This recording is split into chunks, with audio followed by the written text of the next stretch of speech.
Hi Finxters, welcome to this video. It's Chris, founder of Finxter.com, and in today's video I want to discuss how to build a sustainable freelancing business online. So as you know, Finxter is all about freelance developing in Python and becoming a better, more successful coder online and delivering real value to real clients and getting paid in the process. And if you want to build your freelance business online, say on platforms such as Fiverr or Upwork, then you need to build your business strategically. So there's no it doesn't make a lot of sense to just go on one platform, say Fiverr or say Upwork.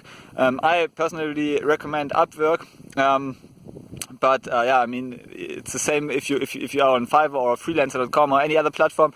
Then it doesn't make sense to just go there, try a few things and leave the platform. So you need to build your freelancing business in a sustainable, profitable way.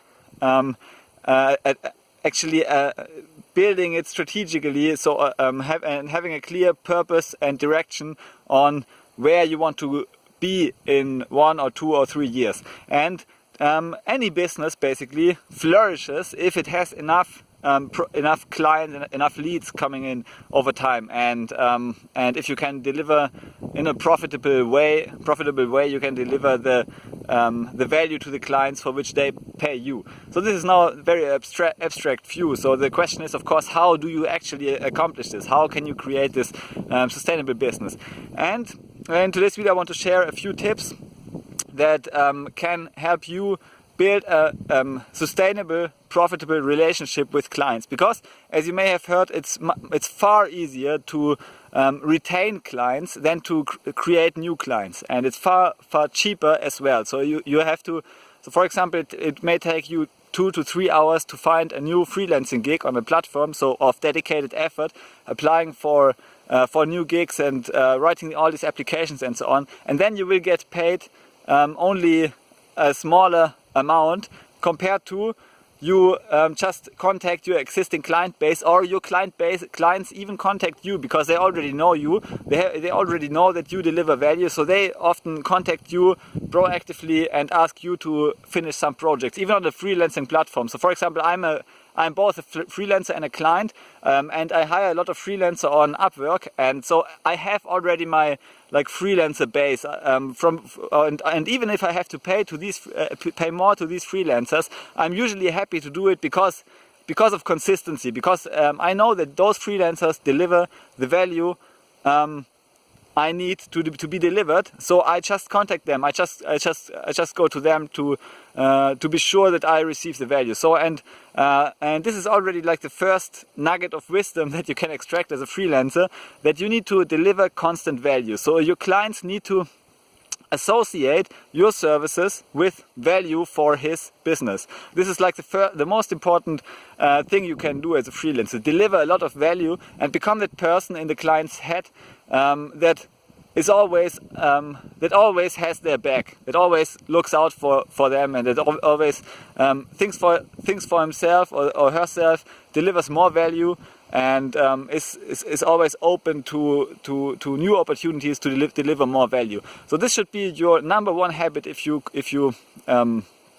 work. Even if you work with your first few clients, you should always deliver more value than they pay you for. And this will then immediately, so if the client receives more value than he pays you for, he or she, they will automatically, so subconsciously, they will always try to make more business with you because they see that it's profitable for them. And even if it is not profitable for you to deliver so much value, so because you need, say, 2 times the time, then it's still a very good investment because you build this long-term relationship, and your future client acquisition costs reduce as a process. So as a result of this sustainable way of approaching the business. So you should always, especially if you just build out your client base, you have your first clients, you should deliver more value. You should always watch out for things you can deliver more, that you can give more to clients, so that the relationship between you and your clients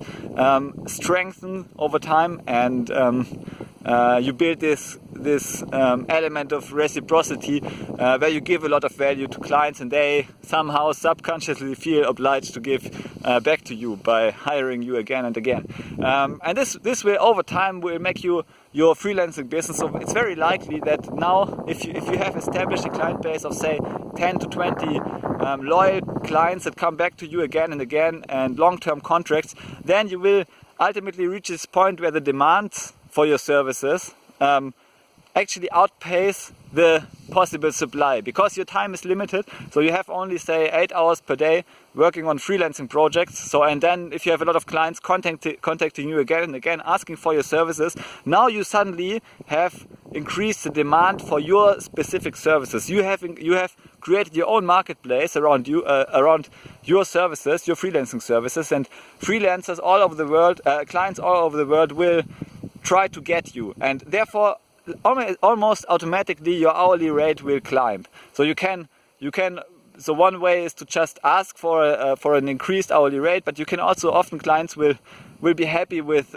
So even if you take less time, so you have the same hourly rate, rate for a certain gig, it will take you less and less time to finish this type of gig for a given client. Because usually if a client hires you, he tends to hire you for the same types of gigs. So over time, it will become more and more efficient to deliver this certain gig, and therefore your hourly rate will automatically increase just out of necessity.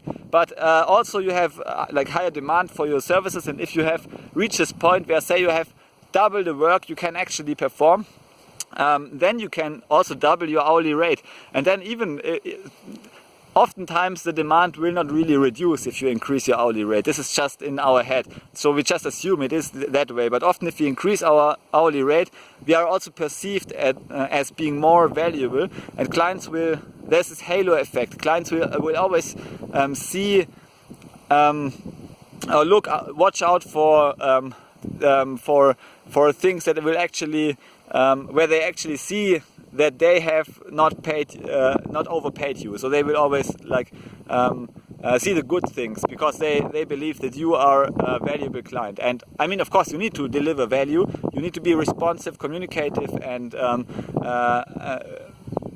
answer clients' requests quickly, and also see how you can provide more value to clients. I mean, you need to be always like you need to view your world from the client's perspective. So only this way you can actually deliver more value. So you need to reposition yourself in your thinking, and always take on the perspective of the client. So you are in your client's shoes, and now you ask so what do I need? And then you as a freelancer, you just deliver it, often without the client explicitly asking you to do this.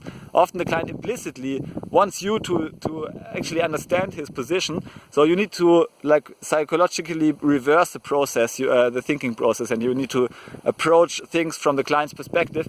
And if you can manage, so over time you will become better and better in this. But you just need to be aware. So how can I deliver more value?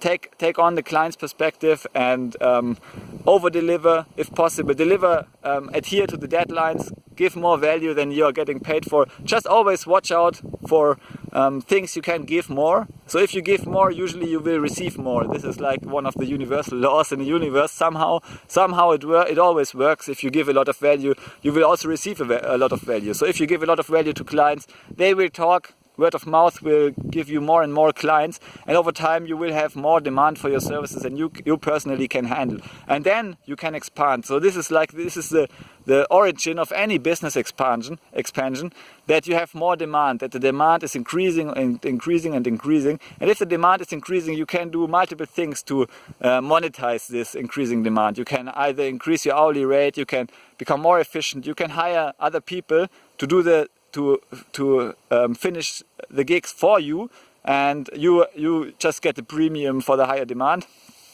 You can even automatize things. You can like create courses or so that partially automatize the value delivery. So there are different ways how you can then monetize it, and it will automatically monetize itself by just increasing your demands. It's like economics 101. Increase your demands and you will get paid more.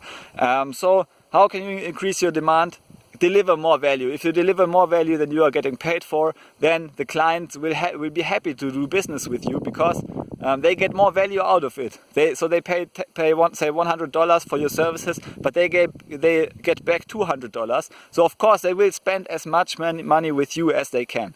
Okay, so that's it for today's video. If you want to become a Python freelancer, then check out my free webinar, how to build your high income skill Python. I will give a link in the description below. Also check out my course, the Finxter course, Finxter freelancing course. It's focused on how to thrive on Upwork, how to build your freelancing business, and also how to add some elements of scalability to your business over time. So it's really a full program how you can create your thriving online freelancing business. And I'm also on the verge of publishing my new book. It's called Leaving the Rat Race with Python. It's also about Python freelancing. So the subtitle is An Insider's Guide to Python Freelancing, and it consists of 50 expert secrets. So also check out the book. I will already give a link to the pre-release in the video description, but yeah, so you can check out these Finxter resources for Python freelance developing. Thanks for watching this video, and see you in the next video. Bye.